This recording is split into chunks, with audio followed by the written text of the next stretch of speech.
Welcome everyone to my Flosstube channel, Thread the Needle.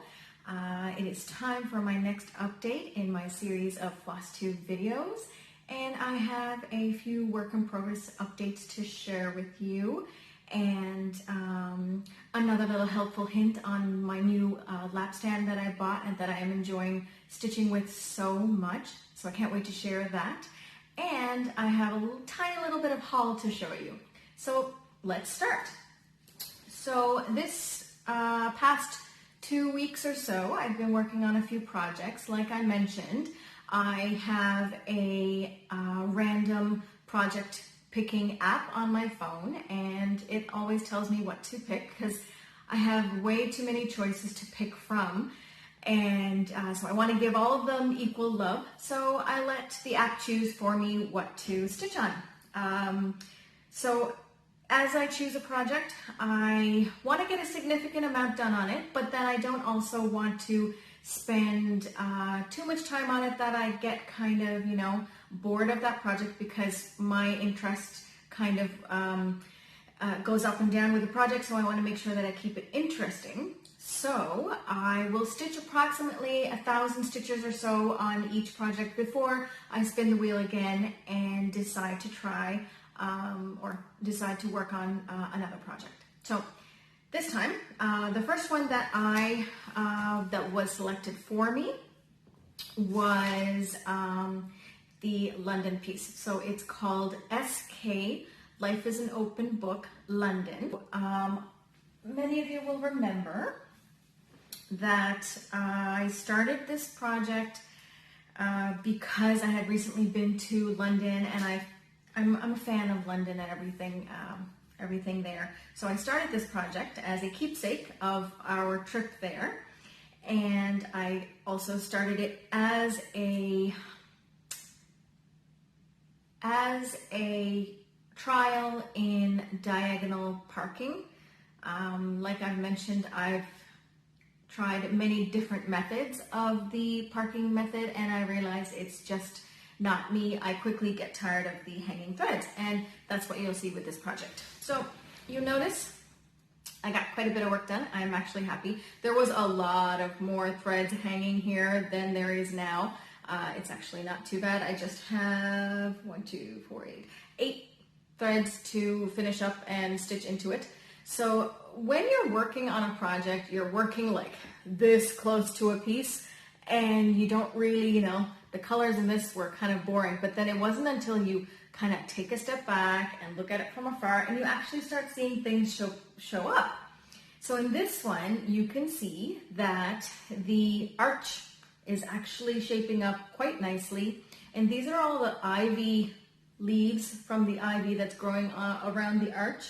And yeah, you can't see it when you're like this close and you're stitching on it constantly. You can't really make out what you're stitching. You're just doing what the pattern tells you. But when you take a step back, things actually start to take place. So this is why sometimes I like the cross country, because it really kind of it's like a puzzle piece. You kind of start seeing things take shape, and then you slowly start filling in the holes and filling in the stitches, and things get even more clear. So this obviously is a clock tower, and then I believe this one here is also a landmark building. So we'll get closer to that than I think the next time we go. But I think once I finish these threads, obviously I think the colors are such that it will probably fill up this area before I move on. So hopefully the next time that I pick this one up, I'll have more luck with, I'll get rid of these parked threads that keep bothering me so much, and I will have to try and remind myself that, Vani, you don't like to park, just don't try it. So this is where we are with Life is an Open Book London Story Keep Size. So I'm going to put that one away, and next I have to share with you a UFO that has been in my pile for a long time. So for those of you that don't know, a UFO is an unfinished object. So because I am a serial starter, I have many projects that I start and then my eye catch is another project, and I'll start that. So I have a lot of projects in my work in progress pile, and then some that I kind of want to concentrate on more because I might be in the mood for a certain color or a certain theme at any point in time. But then I still have all these projects lying in my UFO pile that I still really love. It's just that there are not enough stitching time, hours and minutes in a day. No matter how much time you give me, it will never be enough. So I try to work on as many projects as I can, but in my current work in progress wheel, there are quite a few projects, but I did sneak in a option to stitch on a UFO so that some of my old projects that became UFOs would get a little bit of love. So this time the wheel picked a UFO and I was able to stitch on one of them. And I'm thankful because this is one of my favorite UFOs. It is the Peacock. It's actually called Peacock Glamour, and I'll show you where I put it away when it became a UFO. So this is how much I had done on it. So not very much, just the little neck was done there. And so then I decided when I picked her up again, I love the colors in this. I love everything Peacock. So this is how much I got done on her. I call her her because peacocks are just beautiful, and I think it's a her. It probably could be a him too, but here we are. So I think I had this much done. So when I put her on the frame, I started all of this section here. So we have a lot of the eye shaping up, and then the beak will come here, and then we have the feathers up here on the top of the head. So I'm gonna give you a close-up view of that. So this one is stitched on 28 count. This is my largest count, which means smallest stitches. So if you can see very closely, these are all very, very tiny, tiny stitches. It's focusing, there we go.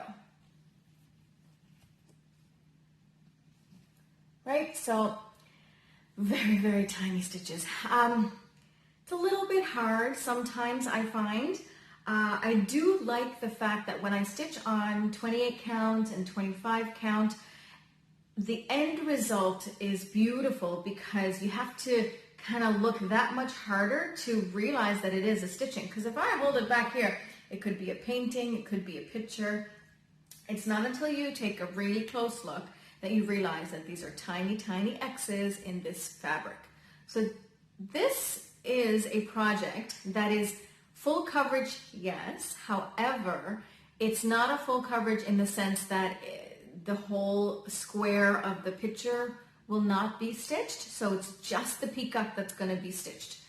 And I don't mind that. I know I love my full coverages, but I don't mind it in this sense.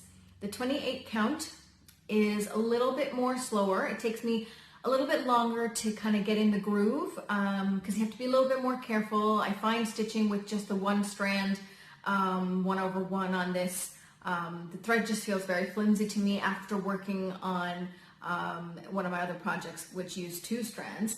And so it gets me a little bit longer to kind of get in the groove, but it's not bad. Once you get going, then and then you see the picture develop, then it's actually not that bad. And I'm really enjoying it. So I hope that, I think this one will go back in my UFO pile, and then hopefully eventually I'll get to pick her up again and do a little bit more, maybe finish the head, because this is all that's on the page. It's just the beak that's left and the feathers on the top of the head, so I count that as a page finish. Any page finish, big or small, no matter how many stitches are on it, count as a page finish in my book. And when I have so many work in progresses on the go at the same time, a page finish is a big bonus for me because it's almost as much as a project finish. There's so many of you out there that do all these beautiful projects and designs. Some are big, some are small, and so you're able to finish them a lot quicker. But a lot of my projects they're all very, very big. And so a page finish for me is a big accomplishment, and I get so excited and so happy whenever I get closer to a page finish. And I think you'll see that on one of my next projects that I am very close to a page finish. So fingers crossed that we get there. So next I had a chance to put a little bit of work on the QS Peridot. So this one is a part of a 12-part series by Rachel Anderson. Again, Heaven and Earth Designs. All my projects are Heaven and Earth Designs. And it is her birthstone series. So there's 12 of them for each of the birthstones. And I have previously done a few of them. And I'm now working on QS Peridot. So that's for the month of August. And my birthday's in August, and my daughter's birthday's in August, and my husband's birthday's in August. So August is a big month for us, and my sister's birthday's in August, my best friend's birthday's in August, so we have a lot of August. So when it was time to choose the next birthstone, my daughter said, you have to do August. So instead of going in order, I decided to go ahead and do my birthday month. So here she is. This is what I had done so far. So I had just finished across the top of the project, so the pages had been complete, and so all I had to do now was start the bottom half. And it is 2 pages, but 2 partial pages, so instead I'm just going to try and stitch it all together. So here she is. So last time I had just this portion done, and I had left these, these part threads. So yeah, they're gonna go, but eventually. So the frame that I am using is an 8x8, and it's just a touch too small to hold the whole project. So the frame kind of goes over a little bit here, because I wanted to work across like this in across the columns. So go down that way, kind of like what I'm doing with SK Winter Wings, so that I can do the whole project together going down, because this is all that's left. This is the bottom corner, so that means I am almost there. And instead of counting it as 2 pages, I'm just going to call it a page finish, project finish when this is all done. And I have a feeling this one might go quickly because the wings are almost done. You can see the wings are almost done here, the shape of the wings, and then you have her arm here, and then you have this little portion of her dress. After that confetti-filled dress portion of hers, this is all blocks of color, kind of like this place here. So I'm hoping that it'll go quicker, and then that means that I could quite possibly have a project finish, and maybe that means I have to add another one to my work in progress wheel after this one is finished. It might be another birthstone, who knows? Because I did want to try doing ECC, the Extreme Cross Country, on a project, but I have to make sure I have the right size frame, and maybe a birthstone is the right project to do with that one. So this one is on 18, no, sorry, not, it's not 18, it's 22 count. So not as, now you know, I don't know if I should say small or as big, because even though the numbers get higher on the count, the stitches get smaller. So 22 count is kind of in the middle. It's not as big a stitch as an 18 count, which is my preferred count to stitch on, and it's not as small as stitching on 25 or even 28 count, and so it's kind of in between. I do like the coverage of 2 strands on 22 count here like this, but I did find, as I'll show you on my next project, that sometimes in some confetti-filled areas, it can get a little tight getting the needle through. However, the coverage is fantastic, and that's why I keep doing with the 2 strands, because I much prefer the coverage on it rather than having a little bit of the fabric shown.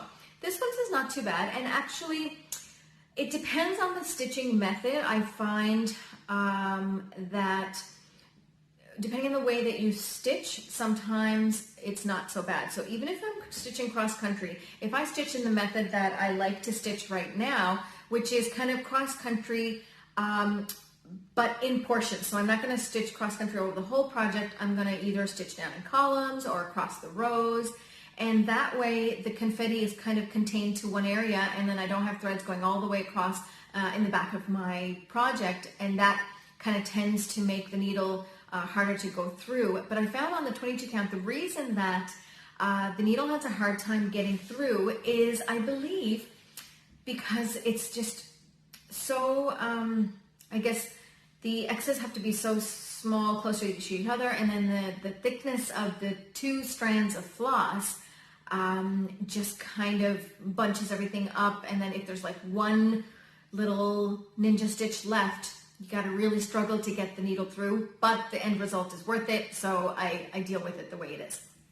Now, so this is also on 22 count, and I might be able to explain a little bit more. I'm going to take it a little bit off the frame so you can see it better. This one is Ganesh. So I didn't get as much work on it as the other ones because I've only actually worked on it for one day, but I did get a little bit done. So any little bit is fine. So the colors in this are just fantastic. So I really just filled out this corner just here, right? The purples and the blues, my favorite kind of colors to work on. So what I wanted to explain was the confetti on this. So this is 22 count, 2/1 full cross, okay? So it's not that bad up here when it's just really a design pattern of just basically 3 colors, the navy blue, the dark navy blue, and the black, and then the light blue. When you get to, I think it was this section, and at that point, I think I was, I don't know, maybe doing a parking because I have a tendency to say, oh, let's give that one a try again.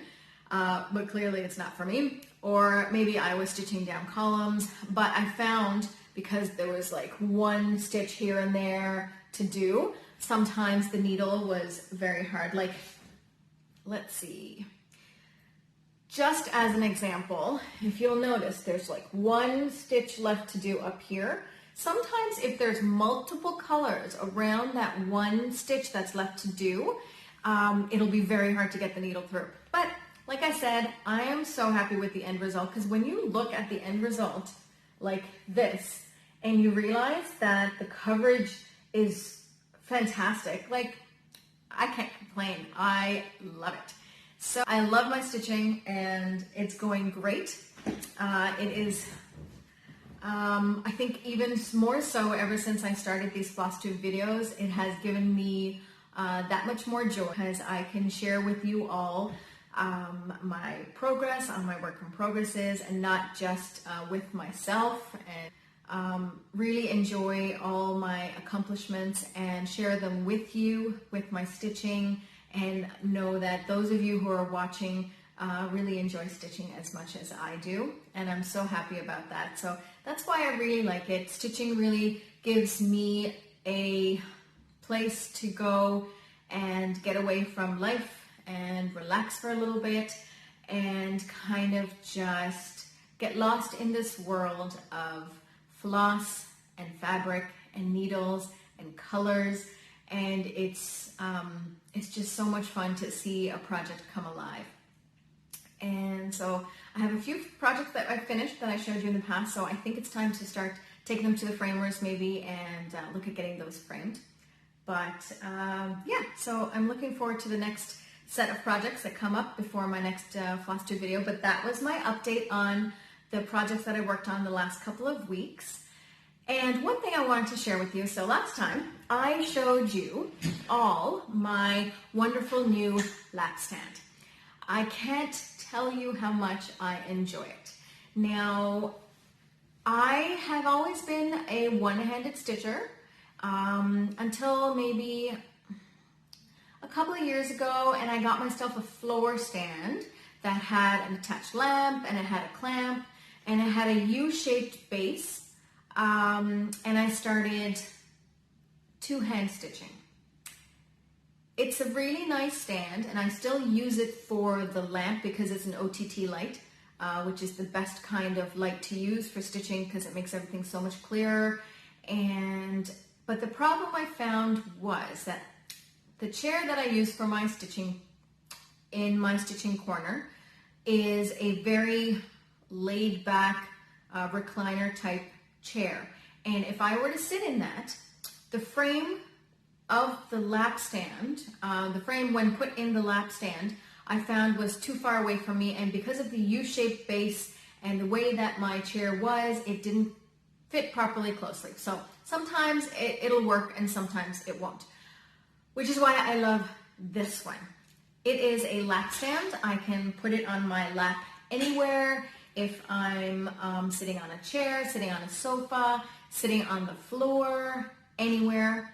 I can even possibly put it under my lap and have the stitching on top of me. So there's multiple ways that you can stitch with this. And I started double hand stitching again, and I am a little bit faster with that. Rather than having to move my hand on top of the project, underneath the project, on top of the project, this one is so much easier. I stitch with my right hand underneath the project and my left hand on top. So I trained my left hand, which usually does not do a lot of things because I am right hand dominant. So to have to kind of teach your hand-eye coordination for your left hand, your less dominant hand, it took a little time. But once you get there, those of you who haven't tried double hand stitching, two-handed stitching, it can be very convenient. Some might find it slow at the beginning because you kind of have to practice and you have to be patient because you're trying to teach your hand to do something it's never done before. I mean, before, all this hand ever did was hold the frame. And now I'm asking it to actually hold a needle, find the hole that it has to go into and connect with the other hand and pull it through, and then again catch and pull the thread through. And so you're asking a lot of your hand that has never had any real responsibility when it comes to your stitching. So that took a while, but I'm glad that I got back into the groove of the two-hand stitching. It is much more convenient for me, and yeah, it's just very comfortable. So if you haven't tried it, give it a go. I think you might like it. And so the one thing that I noticed was that I would be sitting in my chair like so, and I would be double hand stitching, but then I found that I was kind of leaning over my work too much, and I was like, oh, this can't be good for my back. I was like, there has to be something I can do. And then I had an aha moment. I was like, aha, I know what I'll do. I will use my handy dandy new lap stand and adjust it because it's adjustable, and that's what it's there for. So all I did was, I think before I had it really like more of a zigzag. So, because I think it's called a Z frame lap stand, I think. So I really had it down like this. So when you look at it, your frame is kind of at this level. So there's not much. So when you have it on your lap, you're kind of really bending over your work. And I want it to be more like sitting up straight so that if I have my tablet here, I can just look there and stitch here and not have to kind of bend over my work and kind of arch my back over or bend my back over the stitching. So what I did was, and I realized, you have a really fancy new stand, why not use it for all that it's meant to be? So I straightened up the different portions, and it still works great. Even though I was worried that, if I straightened it up this much, this tall, that maybe the weight balance wouldn't work, because I assumed, it had to be in a zigzag in order to kind of counterbalance the weight of the frame. But it's actually not bad. I was able to almost fully straighten the arm up to give me the proper height that I needed while I had it on my lap. And still, it was able to hold the weight of my frame and project and fabric. And yeah, it's great. So I cannot say enough nice things about this lap stand. It is really, really handy dandy tool to have, and I love it. So check it out. I'll post the link of the name and the place where I got it, and I hope you guys, if you're interested, then you know where to go. All right, so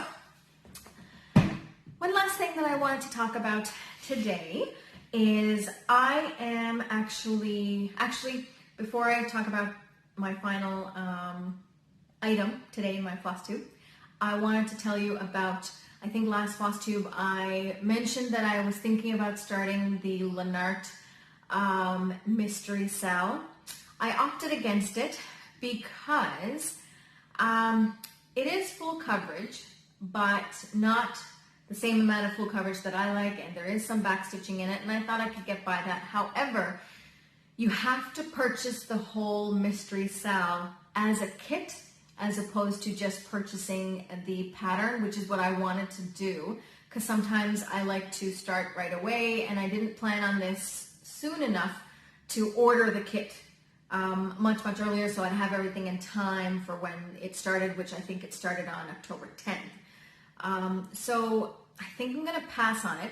I'll keep thinking on it, and maybe the next time it comes around, if I have enough time to order ahead of time, I can. But I think I'm happy with my full coverage cross stitches that I have on the go now. And more on that. I'll talk more on that. But next up, what I wanted to talk to you about was I am a part of a monthly fabric club. I actually am part of a bi-monthly fabric club, and they took a break during COVID, and now they're back. And that fabric is due to come soon in the mail. But in the meantime, I signed up for another fabric monthly club, and this time it's monthly, not bi-monthly. So I got my first bit of fabric from them. So that is the haul that I wanted to show you. It is a really pretty piece of fabric, and because I like to work on 18 count, now I really like 18 count for its ease of stitching, for its level of coverage, and it looks nice to work on. However, because I work on such large projects, I do like the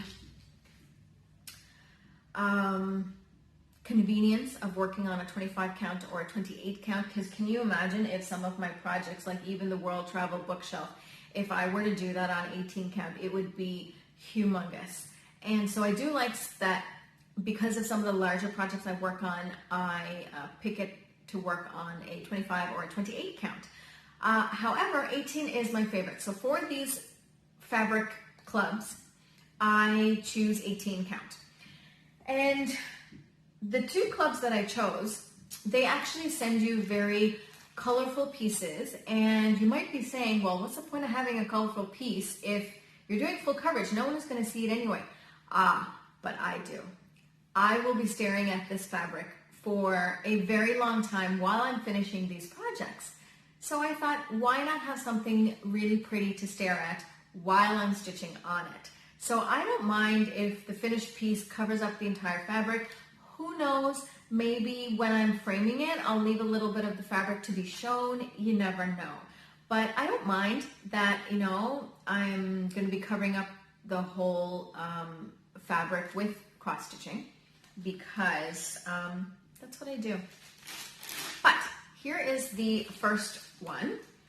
It is the club that this one came from is Jody Redesigns. I will post a link for it there. And so I picked a 18 count Ada, and it's 9 by 13.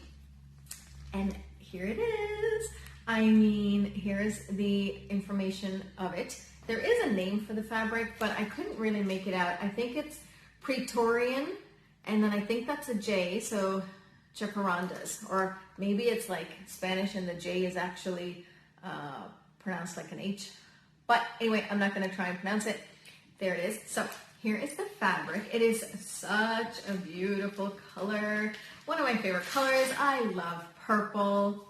So, and the best part is the edges are already serged, so I don't have to do anything with that, because usually I'll have to, you know, seal the edges, but I don't even have to do that with this. So here is this beautiful, beautiful fabric.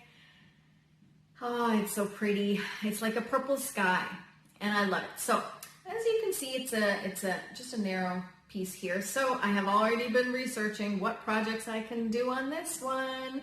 And at first I thought, oh, maybe I really need to be doing something that can show the fabric, something that's not going to cover it all up. But who are we kidding? That's just not me. So I actually don't mind if it all gets covered. At least I will be making the stitching process more interesting and more colorful for myself by stitching on it, and I can stare at this beautiful fabric while I'm stitching whatever project I am. So I have been looking at what I can stitch on this, and at first I was like, oh, maybe I need to shop for a new pattern, but I realized, as well as being a serial starter, I am also somewhat of a collector of heaven and earth design patterns. So I have a plethora of patterns to choose from. And so I've been going back over I actually have some that I used to buy the hard copy before, the PDFs became more popular. So I even have some hard copy PDFs that were printed and sent, or I have some that I printed off myself, so it's paper copies, and I have many, many, many to choose from. So I thought maybe I really need to go back and see what I have already in my stash of HAED or Heaven and Earth Design patterns and see something that kind of fits. Only problem is that the size of this is, the finished is 9 by 13, so the pattern actually has to be just about this much because you want at least this much for framing. So finding that is going to be a challenge because a lot of the pieces or projects that I purchased, or a lot of the charts that I purchased are a little bit larger. So I think what I might have to do maybe is kind of edit the picture a little bit, maybe cut off a couple of stitches on this side, a couple of stitches on this side. But we'll see, I might find something for it. So yeah, so that's what I wanted to show you. I'm so excited, and I can't wait to show you the next piece of fabric that comes with the other club that I am a part of, but I won't say anything on that until it actually comes in the mail. But it's really good. I actually almost forgot that I signed up for these monthly fabric deliveries. I shouldn't because I paid for them, but it's a nice surprise. You open up the mail and you're like, oh, look at that beauty. So there's that. So I would really, really like to thank you all for joining me again today and watching my update on my work in progresses and listening to me ramble on about all the things I love about cross stitch. And for those of you who are new to this channel, welcome. I hope you lasted till the end of the video and enjoyed what you saw and got interested. And I'm really looking forward to continuing and showing you what I work on in the next little while. I can't wait to see what projects come up on my wheel to work on. Maybe it'll be a UFO, maybe it'll be an existing work in progress, who knows? And maybe I'll have to add an option for a new start. Maybe, we'll see. But thank you so much for joining me today. Have a wonderful day and happy stitching. Thanks. Bye now.